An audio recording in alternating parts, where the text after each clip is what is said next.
Hey, welcome to Graphic Policy Television, GPTV. I'm Brad. We're in a different location while our HQ gets a little bit of work done, so apologize for the lower quality video. But in my hands, one of this week's releases. This is Spider-Man Life Story 1, the 60s. Now, it's a really interesting concept where it's taken Spider-Man's life decade by decade and kind of going through, I'd say, key moments of it. So it's written by Chip Zdarsky, penciled by Mark Bagley, ink by John Dell, colors Frank Diarmata, lettering by Travis Lanham.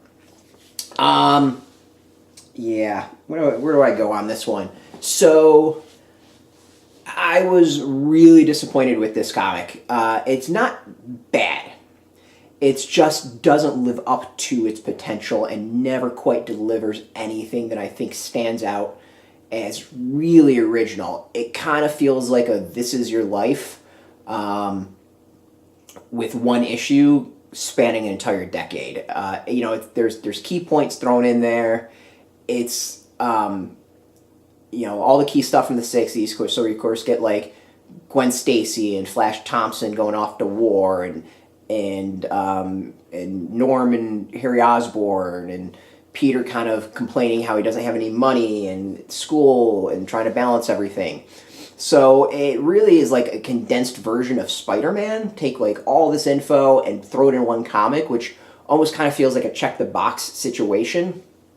As its own, it's a great story in that, Spider-Man, Peter has to deal with his relationship with Flash. Like, that, I think, was really interesting and could be a story unto itself. But then there's so much other stuff packed into it. It's like, it feels like they kind of came up with this concept and wasn't quite sure how to execute it. And I hate to say it, Chip Zdarsky is an amazing writer.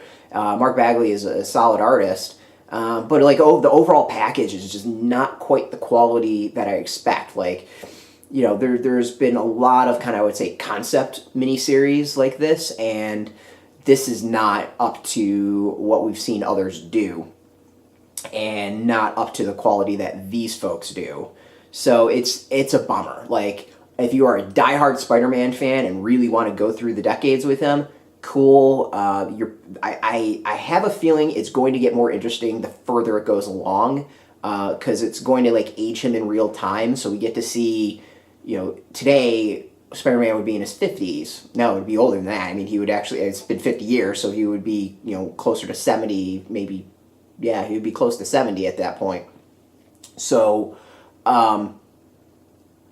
there's this interesting possibility of future issues. I think are going to be it's going to be different and more interesting, but as a debut issue, it's just not, it didn't hook me. It really just kind of left me wanting more and something different. So, I hate to completely rag on it, but it's just, don't waste your money. I really, really, really hate to say it. All right, so 62, 15-year-olds, that means he would be 52, he'd be 47. So he'd been born in 1947, so today he would be 70, so he'd be 77 at that point. So yeah, so when they get to today, it could be actually really interesting to 77-year-old Spider-Man. The art's decent. It's Mark Bagley. Mark Bagley always does a good job, but at the same time, it's okay. There's nothing that really makes it feel special or jump out. I think the other thing about it for me is that while the art was good and the writing was the writing and art is good. There's nothing bad about it.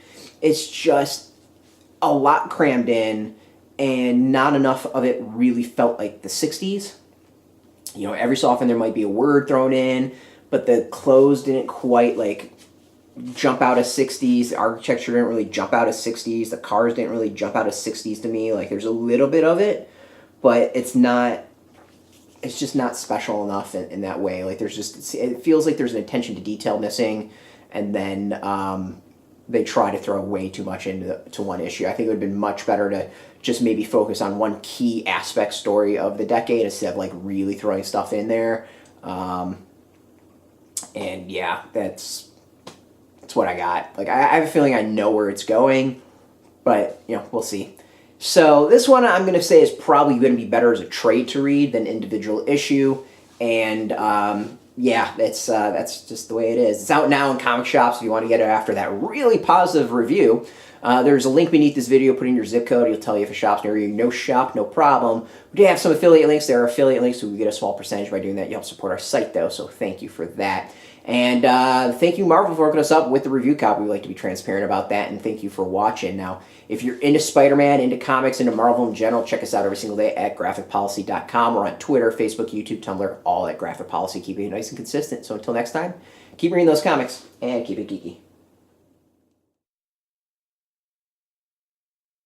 Hey, thanks for watching the previous video from Graphic Policy Television. Just by watching, you help support our site. Thank you so much. Now, if you're watching these videos, you probably care about geeky things like movies, television, comic books, toys, games, video games, you name it. You can go and subscribe right now to our YouTube channel to stay in touch and catch all the new videos, or check out our website at graphicpolicy.com. There's a nice link on this end of the video. But as always, thank you for watching. Keep on rocking and keep it geeky.